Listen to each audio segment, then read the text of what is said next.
Hey, everybody, and welcome to a very special episode of the Backwater Entrepreneur Podcast and Show, the podcast that guides your business from the backwaters to the global marketplace. I'm Jack, I'm your host, and in this very special episode, I'm bringing on a guest. My guest is Danny Creed, an international business coach, and we're going to discuss entrepreneurship, productivity, and a lot of great stuff that we have in store for you. It's a longer episode, so it's not going to be numbered. So we're still going to have episode 1, 2, 3, 4 when I'm alone, but we're going to have special episodes when we have a guest. And, enjoy the episode and let me know what you think. First of all, welcome everybody back to the Backwater Entrepreneur Podcast. And today we have a very special episode. We have a guest. So I told you everybody that it's going to be sometimes me and sometimes with a guest. And I'm very happy to announce that my first guest on this podcast and YouTube show is a world-renowned business coach, Danny Creed, which I had a pleasure to meet on a INAT summit in Belgrade a couple of weeks ago. Danny has over, and you will correct me, Danny, you have over 14,000 hours of coaching time. You're a serial entrepreneur, and you have 14 startups with that. So with that, I wish you a big welcome on the show, and Well, just now introduce yourself.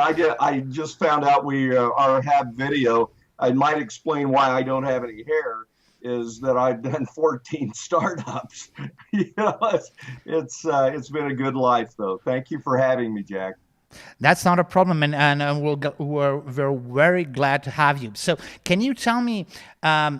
This podcast is basically about entrepreneurship, about people going from freelancers to entrepreneurs to placing their business on the global marketplace. And you're a business coach. So first of all, you have 14 startups under your belt. How did you go from entrepreneurship to business coaching? Yeah, that's a great question, and I don't get asked that a lot. But the main reason I did that is that business coaching was a natural progression. Of the 14 startups, I've also done over 400 turnaround projects, and I call them projects because anytime you go into work to turn a business around to be resold or kick-start it again or whatever is just as much of a challenge, and you lose just as many hairs as you do as if you're taking the chance and the risks of doing a startup. But I really enjoyed the creativity and really the success that you can have with a startup, because you can really change lives, and startups go a couple of different ways. One can be you take the business and grow it out for a period of time, or other times you sell the idea. But either way, I had a lot of experience on both success and failure. And the problem with the coaching industry, and any of your viewers or listeners out there, I would always caution, and it might be another show that you and I do, but I always caution you on, before you hire a coach of any kind, be sure you ask them some questions, find out their qualifications, because in the business coaching world, very few people who call them coaches actually have ever owned a business, and it's like kind of having open heart surgery. I want a surgeon that's done it a couple of times rather than this is his first and he has YouTube out. So it's a natural progression for me to take the experience and knowledge and the knowledges of success and the knowledge of failure and go out and share that with others. And I've been doing that for about 12 years now. I just, before this recording started, I just listened to a podcast that you did recently, and you said a great thing. So, and I want just to ask you a question. How much of it is it true? So you said, I'm not a life coach, I'm a business coach. I'm not a happiness coach. So does that mean that business and entrepreneurship comes with a little bit less happiness? No, not less happiness, but I know you and I have talked real briefly about this. It comes with well, life comes with a lot of stress, and you add in starting a business. And the problem is that most people who start a business or think they're an entrepreneur have no idea what the meaning of entrepreneur is. I joke half-heartedly, but I joke that, most people who call themselves an entrepreneur can't even spell the word, Yep. but many people jump into it and they're not prepared. And that is why uh, it's estimated that 90% of all businesses started today will be broke in 2 years or less. And that's just mind boggling. But when you look at it, I can believe that because, again, people aren't prepared. They're starting a business of something that they love doing, but they don't know a thing about sales or pricing or marketing, Mm-hmm. and so there is always a little more pain that comes with starting a business just because of all the issues people finally realize that they have to face. And when I said that statement, I said I'm a business coach. There are really excellent life coaches out there, but they deal with the personal issues. They deal with helping you make better decisions from a personal standpoint. As a business coach, I'm an expert. I hope to be an expert at helping you and helping people understand what it takes, the sacrifices that have to be made, and the rewards they get for putting in the time and effort. There was a philosopher once said, if 40 hours a week is for, if you want to work in corporate and get a paycheck. Yep. Anything over 40 is if you want to be an entrepreneur. Because when you go into it, you've got to expect to spend 60 hours or more. Exactly, exactly. So being a freelancer, being an entrepreneur requires a lot of sacrifice. Now, being a business coach, I want to ask you, so what is the number one mistake that entrepreneurs make? Is it not knowing the sacrifices that need to be done? Or is it Well, something else? that's part of it, but there are really three major things that they get in trouble with, and that is they always underestimate the amount of time, effort, and money it's going to take to start their business. Time, effort, money. So they always underestimate that. I've actually talked to people that were struggling or failed in a startup, and I said, how much time during the week did you spend with your business? They said, oh, I read a book where I could only spend 20 hours a week and be successful. I go, sorry, I don't want to hear any more whining. Leave, please. Somebody read a But book it's by Tim Ferriss, 4 hours, four yeah, hour work week. yeah. I mean, I don't know what world they're living in, but it's like to do anything in life. Well, you've got to spend some time at it, right? So time, effort, and money. People always. I work a lot in helping clients raise money for startups and additional bridge funding and things like that. And and I know a lot of angel investors. And if you came in and said you needed the $500,000, they'd offer you $1 million. And not because is they're trying to get more of your company, I think, but because they know most people will blow through that and then come and ask them for more at some point. They'd rather give you the more, but make you plan it out, make you understand how the use of proceeds is. So people always underestimate time, effort, and the amount of money taken. So those three things will sink you if you don't take the time to do it. That's why I say many of my startups, Jack, I've written a full business plan. Yep. And many times the only person that's seen that business plan is me. But the power of writing a business plan, for any entrepreneur out there listening, the power of writing a business plan is in forcing yourself to ask yourself the hard questions. And can you tell me, so basically, you said time, effort, and money. Is the money kind of the third most important thing? Are there any entrepreneurial kind of adventures where there is money is kind of a less lesser value because, on apart from time and effort and the work put in? yeah, another great question. Uh, yes, and it is because some people have great ideas and they're willing to work hard, but they don't have any money, and so they have to do things like there's a concept of marketing called guerrilla marketing, Mm-hmm. which is high value, low cost or no cost. Mm-hmm. I've used the technique for years and taught it. So when you're starting, many times a bootstrap startup, if you're familiar with that Yep. term, a bootstrap startup is where literally there was a group of entrepreneurs one day, and I was prodding them and pushing them a little bit, and I said, how do you define entrepreneur? And the guy says, well, first you go out and raise $10 million. And I go, no, an entrepreneur is a guy with a table in a garage, or a basement with a telephone and hopefully a computer if you have one. And I mean, the first startup that I was ever a part of, we didn't have enough money to go to a prospect to close them. So we had to do all of our closing on deals over the telephone and ask for half the money up front so we could afford to fly to go visit the client. I mean, so you've got to be very creative. If you believe in your idea well enough and you're willing to work at it, before you can ever raise the money, unless you already have a great aunt that gave you some money, Yep. before you can raise the money today, people are going to want to know how much of your own money do you have in it? How much effort do you put in it every day, every week?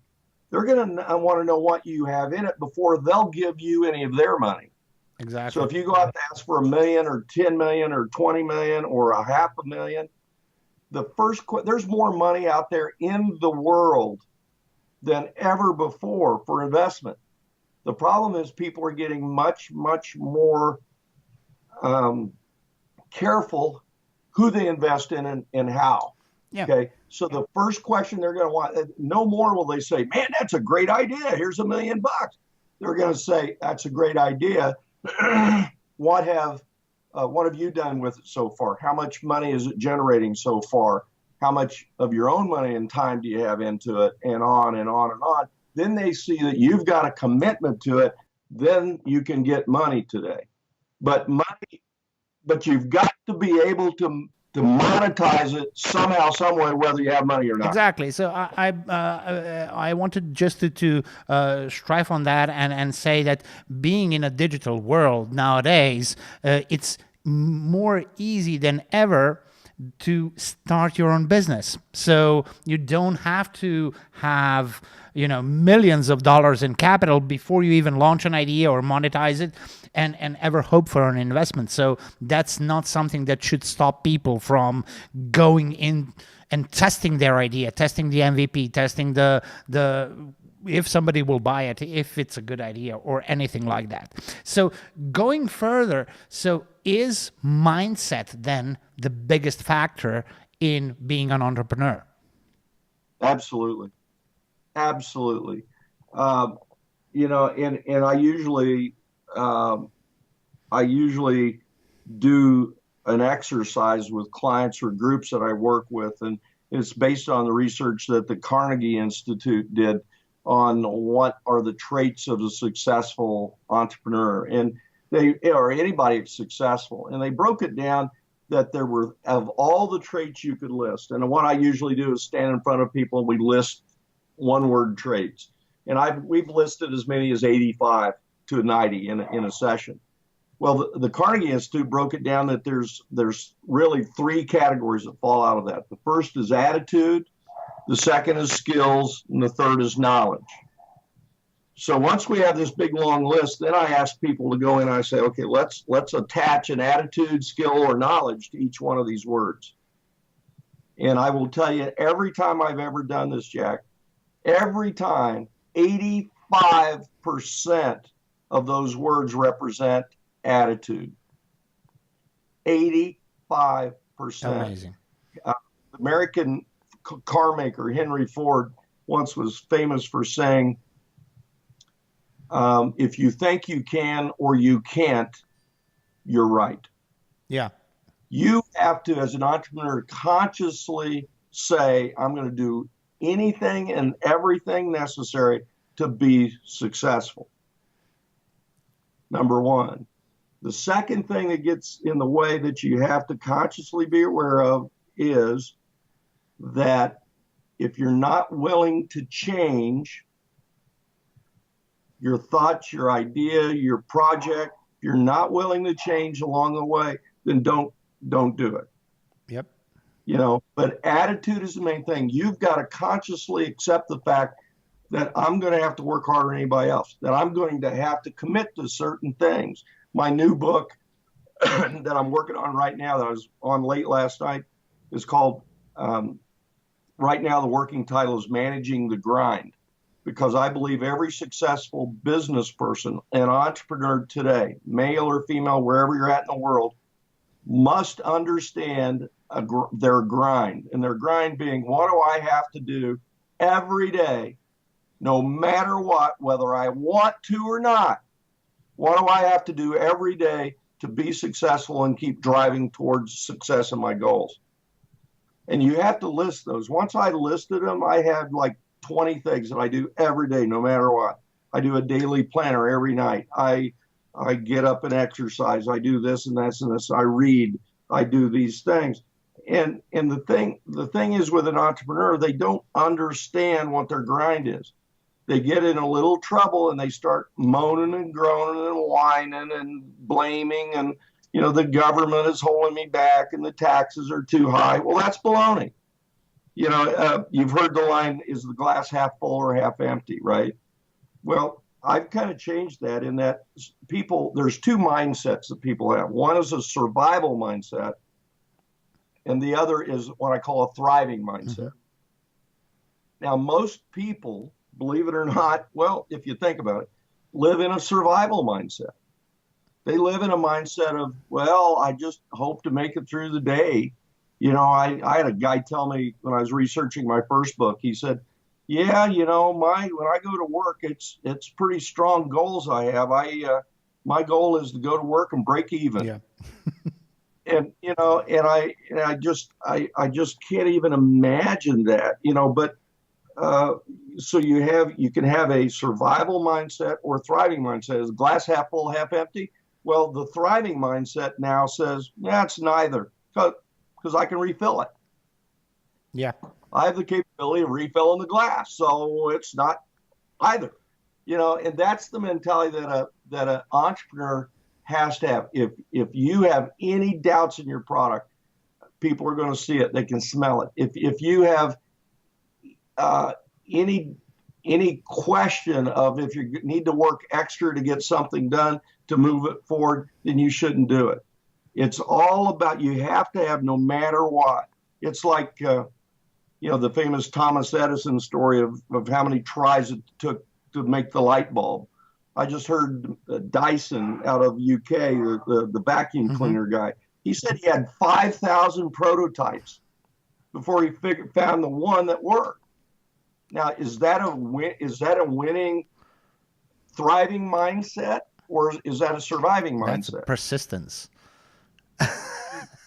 which comes along with a mindset of success. Nothing is going to get my way. And if you have anything less than that, don't even sacrifice the risk of losing your life, your family, your world. I mean, you've got to understand that's part of the deal. And if I may, just quickly, there's so many people out there that get into entrepreneurship, and then they come to me and they say, Dan, I can't figure out work-life separation. I'm just spending so much. I've got to figure this out. Well, my message to you is that's not what you worry about. Here's what you should be worrying about: taking work and life and meshing them so that exactly you're okay with the time you spend with work. You're okay with the time you spend with life. You've got to have a compromise there. You got to bring them together rather than separate them. Because if you want to be an entrepreneur, it's going to take a lot of that. Yeah, I think most people kind of have difficulties in having support on the other side. I'm lucky being an entrepreneur. I have support both from close family and wide family in that, but I know how hard it is. I know that we work constantly. We work basically, wake, work, and go to sleep with your work, and while you're with the kids, and while you're on the weekends, and while everything.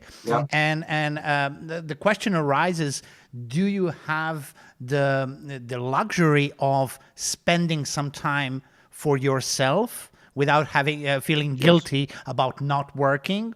My belief in the past couple of months is that we all should, and that goes into building yourself up for work. So as you said, so you get up, you go to exercise, you don't feel guilty about that because it gets you in the ability to work for the rest of the day or for the rest of the week. You take care of yourself, your family, and your body takes care of your work time, and so on.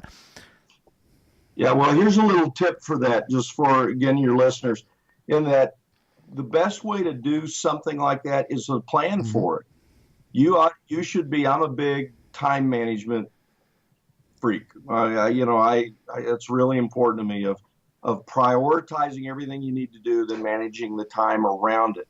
And so I would, to your point there, I always say, look, plan for it.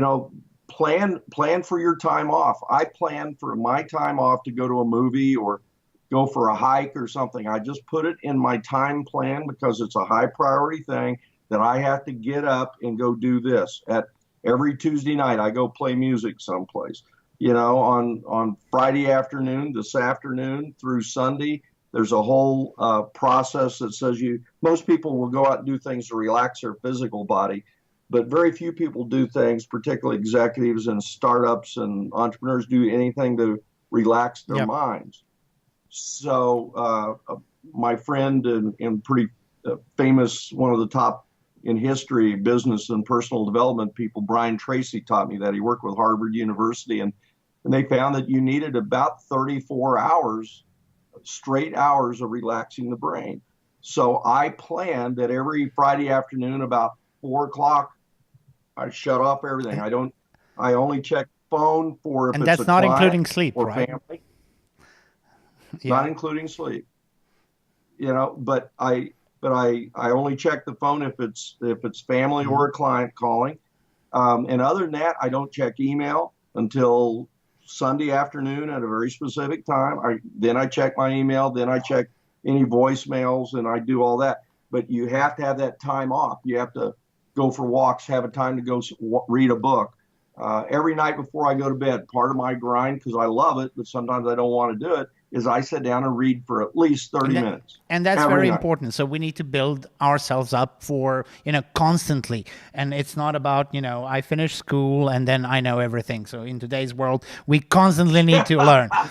So we went through mindset, and we came to a point where we said that mindset is very important, but to be a successful entrepreneur, you have to organize your life, because your work is your life, and with everything else, with the family and everything else.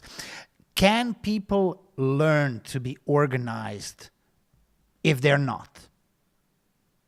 Absolutely. And I believe I'll take it even a step farther, Jack, and tell you that I believe it to be a skill, and all skills are learned.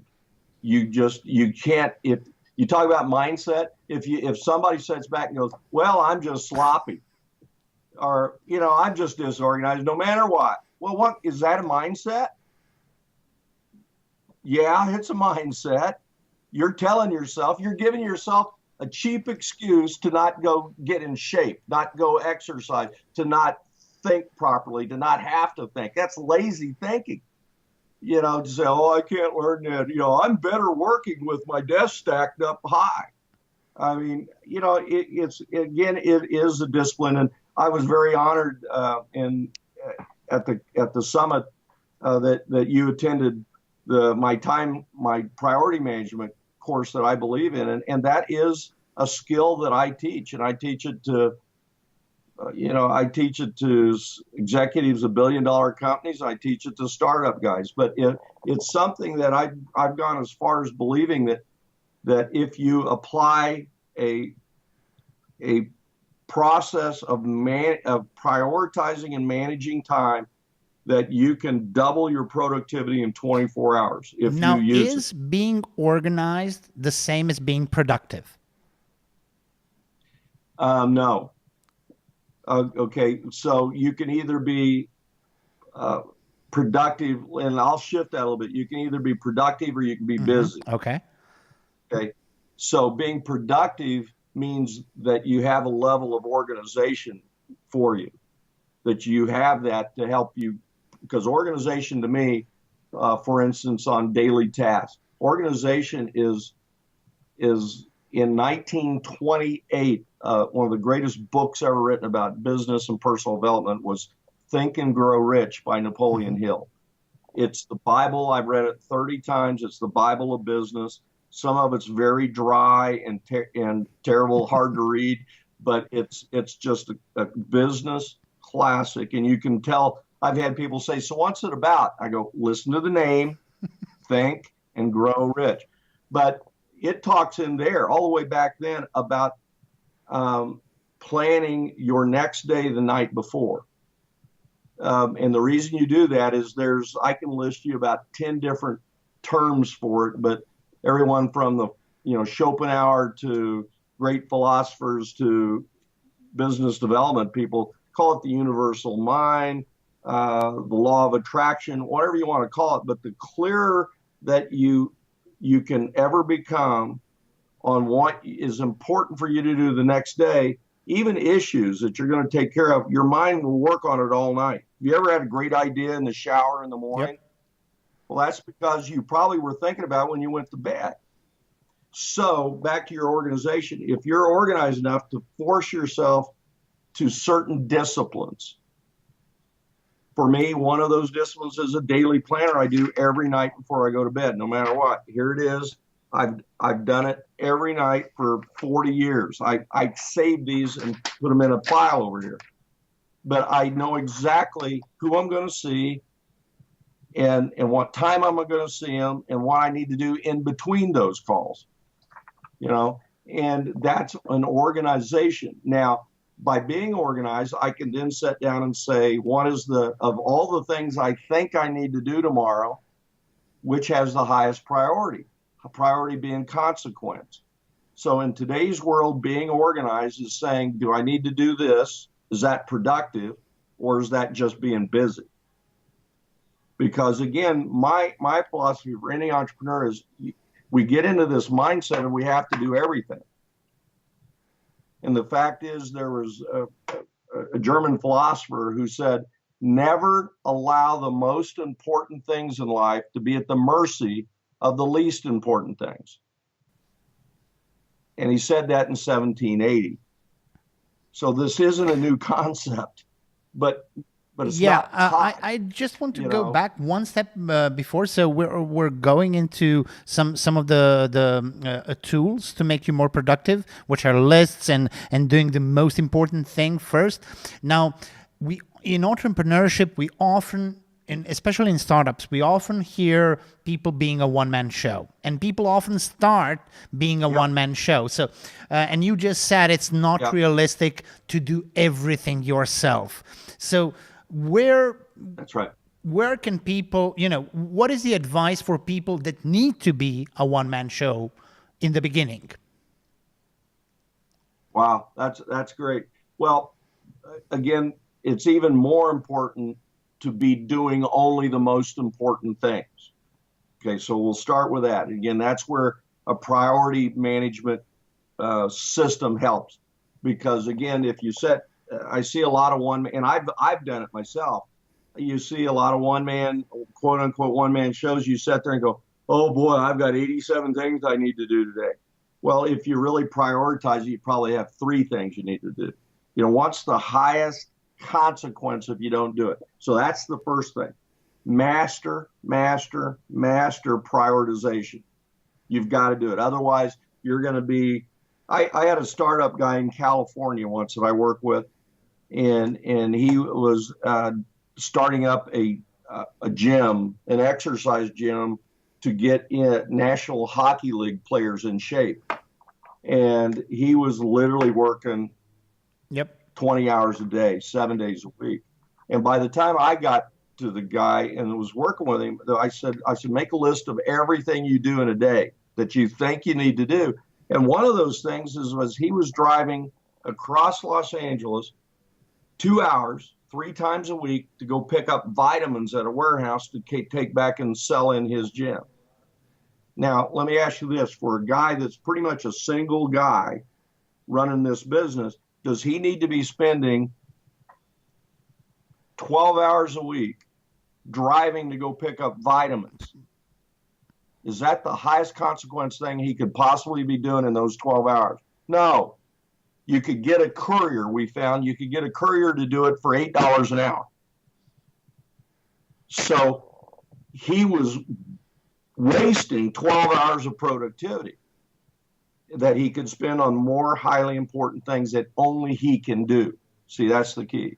So understand clearly what the most important things only you can do. Cutting deals, selling some things, okay? So the second thing then is in today's world, if you need some help on stuff, boy, there's some cool services that virtual assistants offer, and you can get them for really cheap, high quality help, fairly cheap, and you don't pay benefits and anything else. Get you a virtual assistant.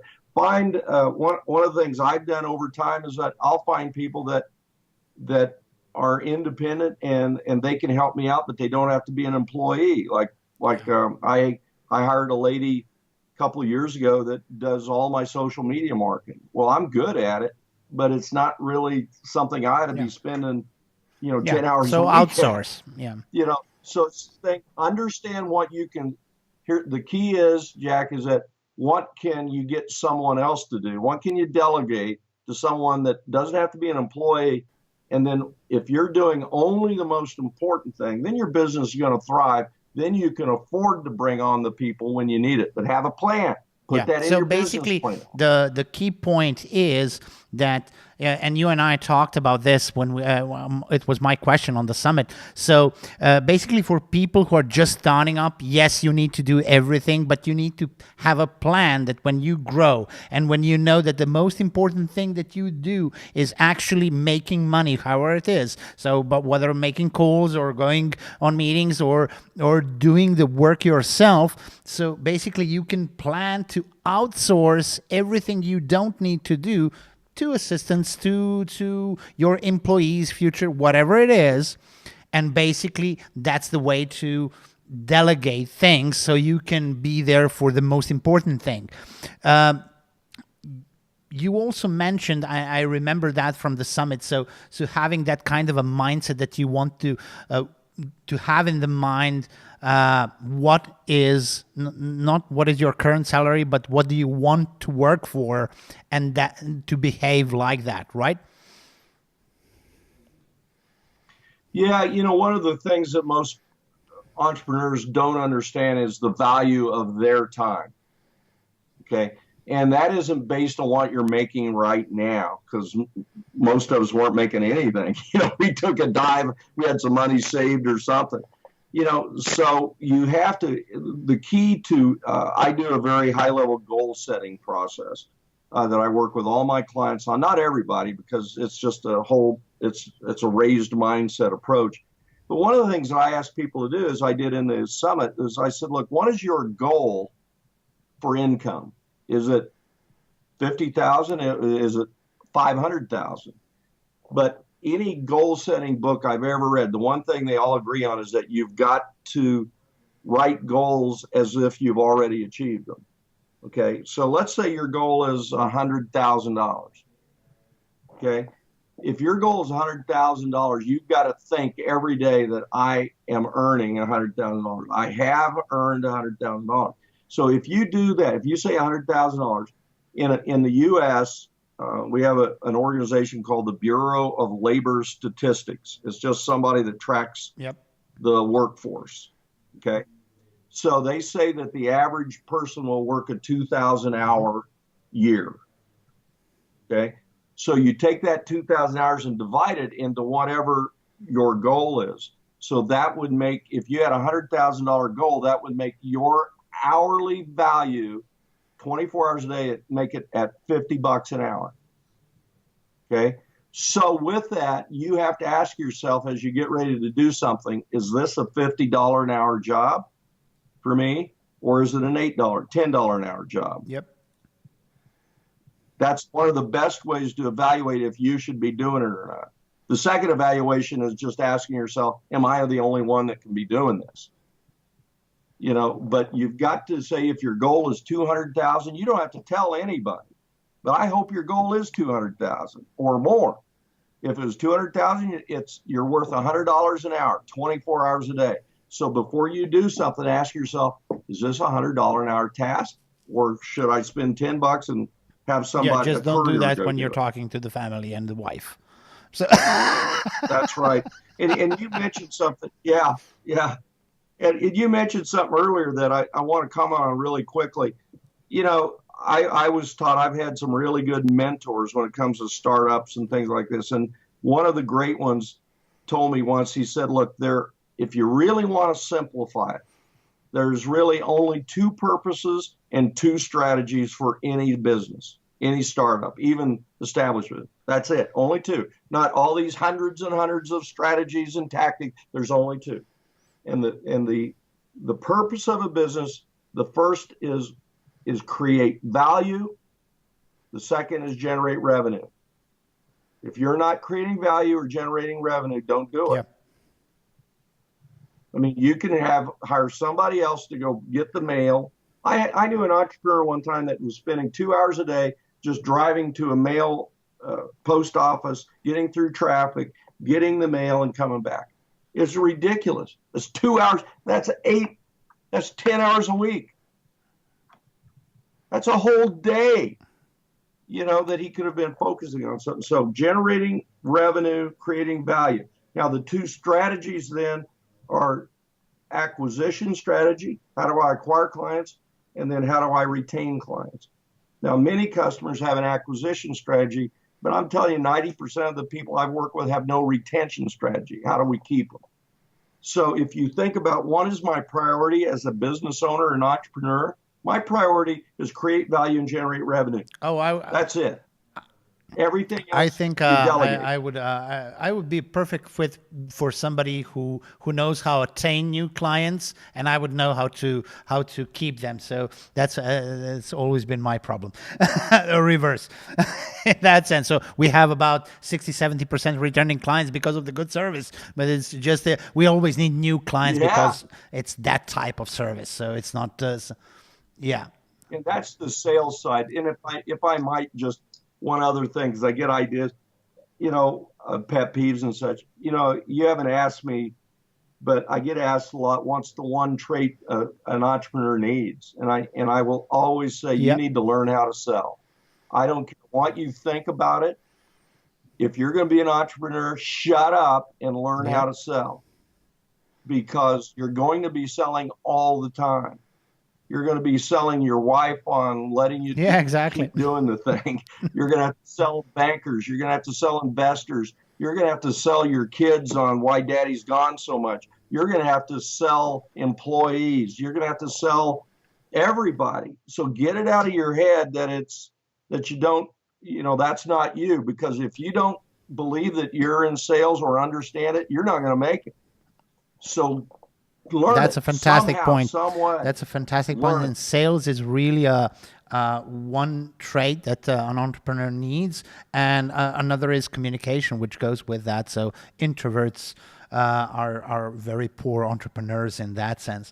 But you can always hire people to do the jobs that you can't. So if you're not a good salesperson, you can hire a salesperson. If you are not a good CEO, you can hire a CEO to be the face of your company, and you can go do the product yourself, right? So, yeah. Well, that's what I always did. On a few of the startups I was a part of, one of the first people we hired, was a CEO because I hated sitting behind a desk. I hated, I was always the idea marketing sales guy. So if I had a group of people starting a business, I said, look, just let me run with the sales and the strategy and all of that stuff. I don't want to deal with investors. I don't want to sit behind the desk all day long. I don't want to do that.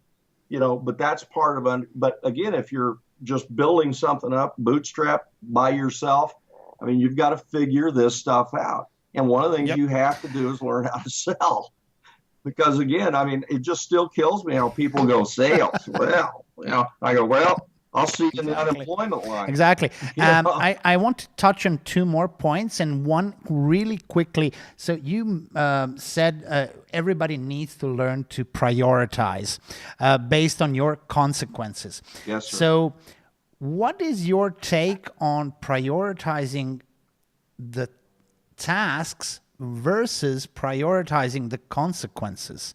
Because even when prioritizing the tasks, so what has the biggest consequence, there are different consequences sometimes. So one consequence is losing money. Another consequence is having issues with the family. A third consequence is something else in HR, whatever it is. So how do you prioritize consequences so you can find out what is the biggest one?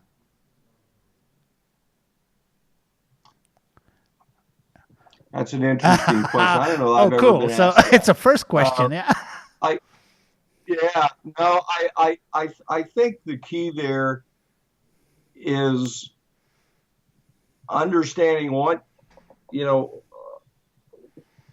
making the list. I go back to this. Make a list, just like I always say, and you've heard me say, make a list of everything you think you need to do. Then there's a prioritization process that I showed you. It's something that's been around for a long time. Brian Tracy wrote a book about it, Eat That Frog, and then I've taken elements and built onto it. But the whole idea from Eat That Frog is finding the frog, and the frog is the most, not necessarily the biggest problem, but the most important thing you could that you have here. And then he always, Mark Twain, the American philosopher, actually coined the phrase. It says, if you eat a frog the first thing in the morning, then the rest of your day can't be all that bad. And I'll paraphrase by saying, if you eat the biggest, ugliest, nastiest frog first thing in the morning, then the rest of the day is going to be great.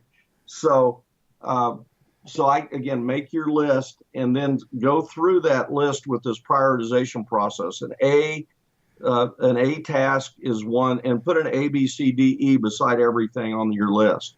But the A is look, I have to do this. I must do it. That the consequences are so high that if I don't do it, something's going to happen. Like if you don't pay your mortgage to the bank's going to come and take your house, right? So if I get up in the morning and I have to go to a meeting or go to the bank and pay my mortgage, I'm probably going to go pay the mortgage, then go to the meeting. Because the highest prior consequence over here is I'm going to lose my house if I screw around any longer. So the key is to make that list and put your A's, then your B's, which is things you'd like to do, C's, things you should do if you had the time for it, D's is delegate, E is eliminate. So if you just stick with your A, B's, and C's, then what that does, to briefly answer your question, is that gives you a list of A's here that you believe this group has the highest consequence. Then what I do is I say, okay, of this list, and there might be two, I have 7 today.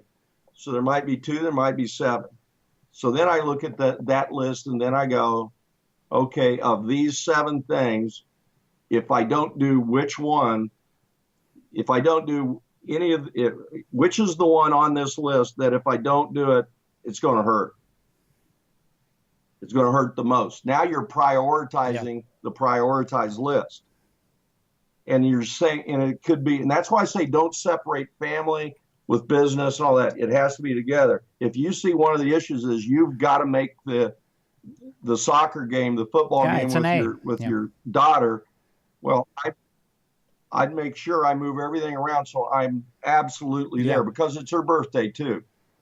So I'm going to move everything around to make sure I'm there. That's my A priority, A1.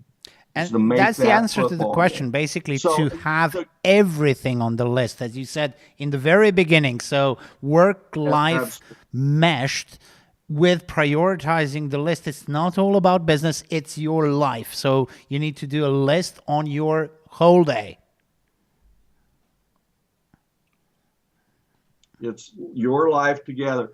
So again, prioritize a list and then prioritize the prioritized list. You know, now it sounds like a lot, but I can do this in under 8 minutes at night because I just plug in stuff and I know the prioritization thing. But, you know, you get up like this was my priority A this morning. It's high priority. We've got appointments set for it. It's very important for me to talk to your audience and help somebody out there is the reason you're doing this, you know, and it's really important. So that's my A1 to do this. Now, as soon as we're done today, I'm going to get in my car and drive to my other office. And in between that drive, which is 10 minutes, I'm going to make a really important phone call because I know I can do it in that gap. And then I have a 9:30 appointment there, and that's going to take an hour. Now, it sounds crazy, but by doing that, I give myself my life back.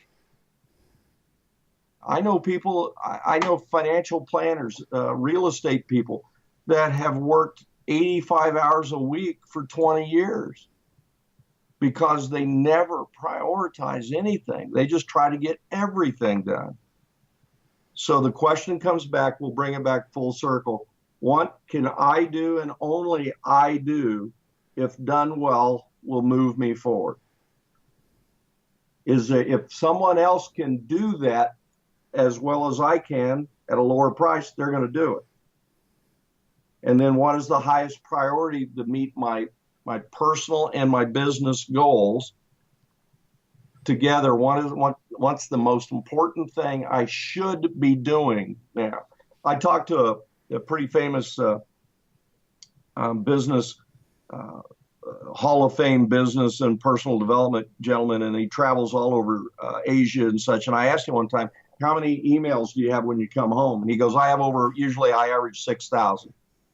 And I said, what do you do with those? And he goes, well, I hit delete. And I go, really? How could you do that? He goes, well, I've got people watching for contracts, but almost all of those are A, B, C, D. He says almost all are B. He says if they want me bad enough, they'll call back. See, that's a mentality versus, I got to read them all. And we've all done that, right? I got to check them all. You don't have to check them all. Here's what I do, Jack. I get up in the morning. I always say never read email in the morning. There's a book about that. Because when you do, you always grab one and go, and now you're out of control. You're reacting to someone else's needs. You know, but what I do is I go in and open it up and I delete everything I know I don't want to read. It's not important. So the only thing that's left is 3 or 4 important emails, which I will check then now, at a time that I have set to check my emails. I feel so privileged that you read my email after the summit because we don't know each other. So it's a pure luck, you know, that I remained in the inbox. You ask a great question in the seminar. So, cool. For all listeners, one last thing that I wanted to touch on is that, so we made a list, we're organized, we're intended to be productive. How do we not stray from the path of productivity in the sense of,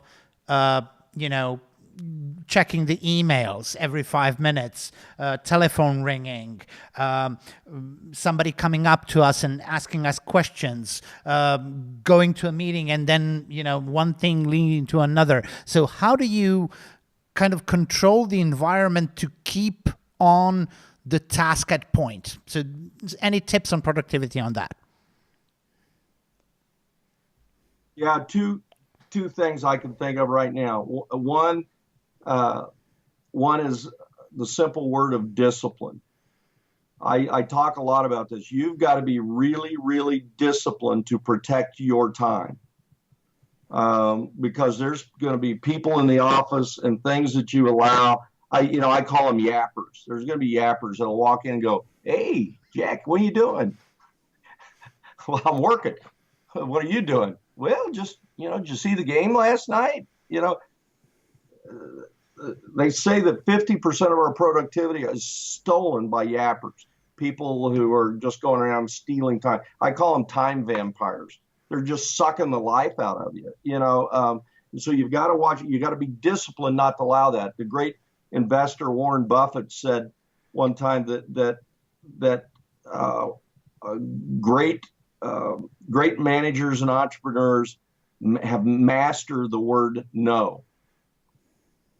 It doesn't mean that you're being tough or well, it does mean you're being tough, but it doesn't mean you're mean. It just said it's easy.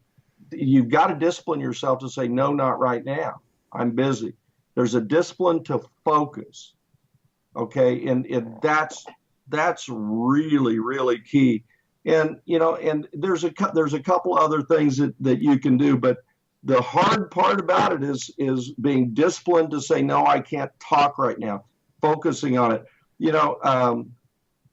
One of the lines that I use, one of the techniques I use is I tell folks I work with, I said, here's what you do. You set up your watch or you set up a timer on your phone or something that every 20 minutes it goes off, and it's Pavlovian. That you set that to go off, and every 20 minutes you want to remind yourself when that buzzes, you want to look at a chart. Well, I used to have a chart, and it says, is what I'm doing right now the most important thing I could possibly be doing? And if it isn't, I had stop friends who had put up a sign, focus. "Are you working?" So, just look at the sign. Are you working? No. Yeah.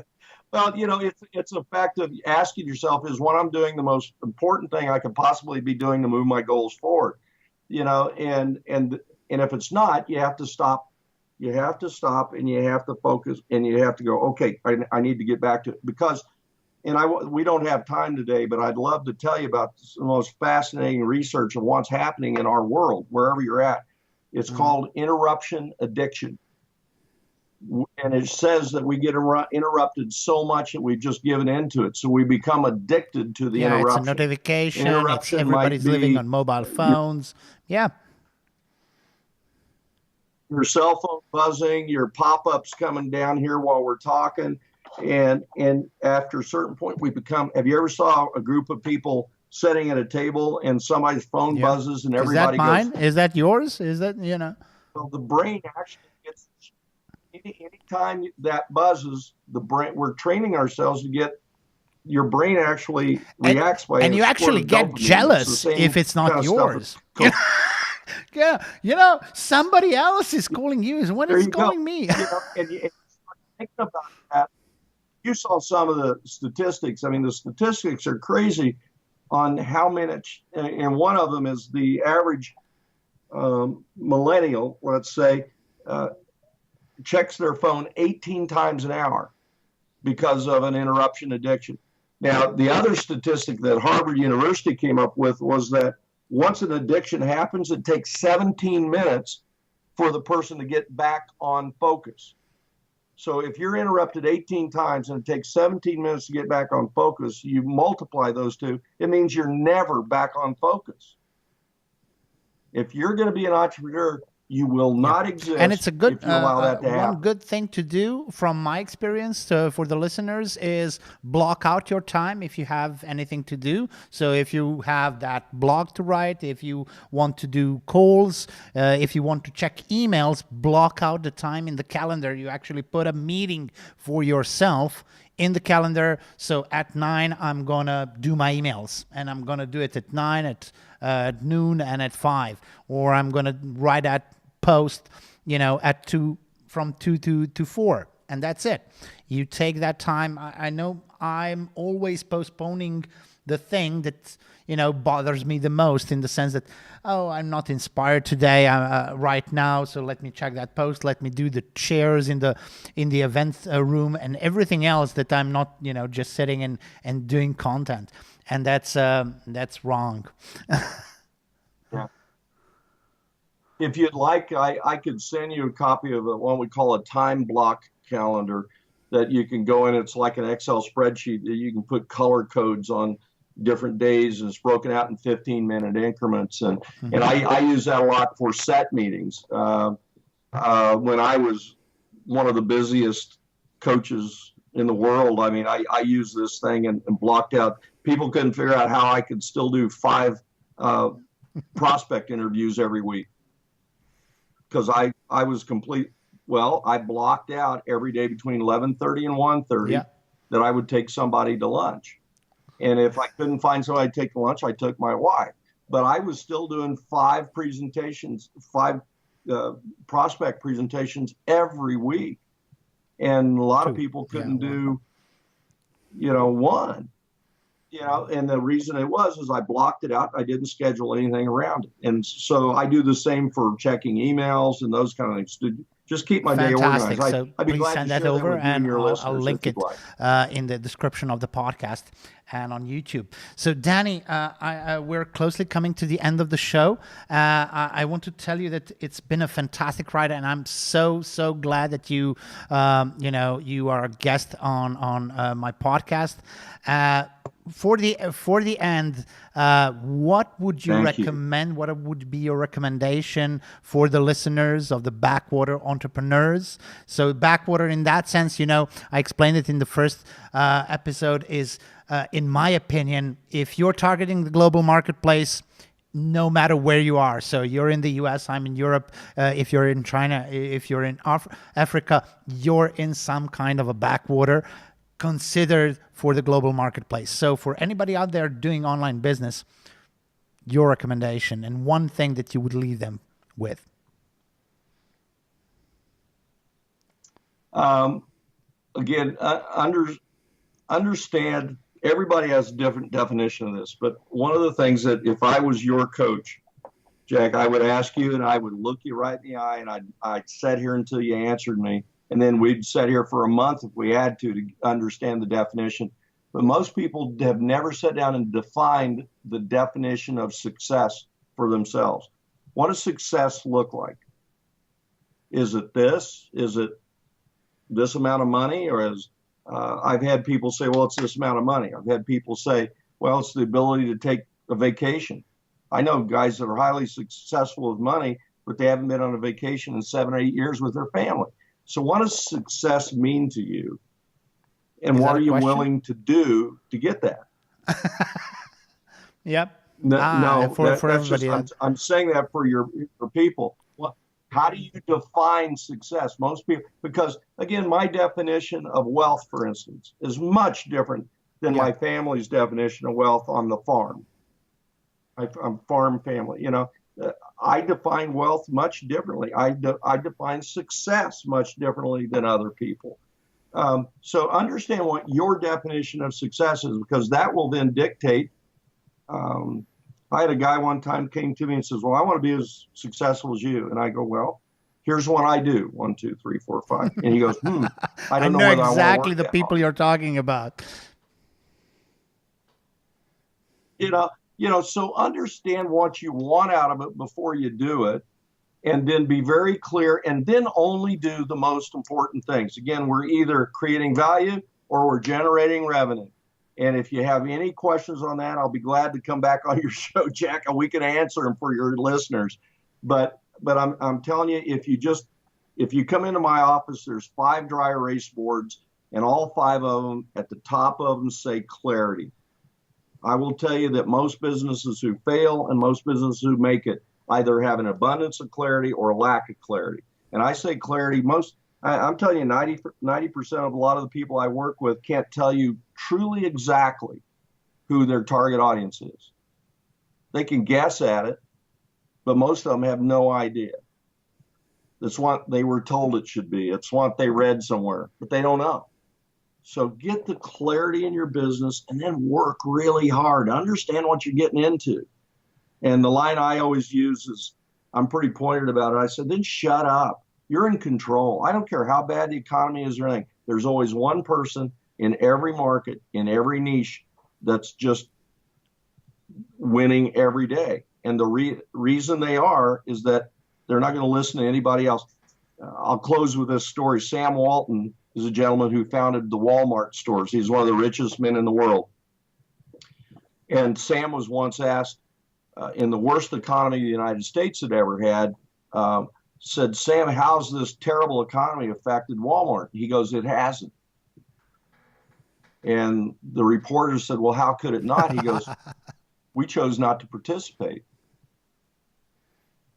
So I'm telling you, no matter what the condition is, no matter where you're at in the world, no matter what you're up against, if you believe you're going to be the best, you're going to be the number one, you're going to have the best product, you're going to be the most successful. If you believe that, you've got a better chance of making it than going, well, we'll give it a try.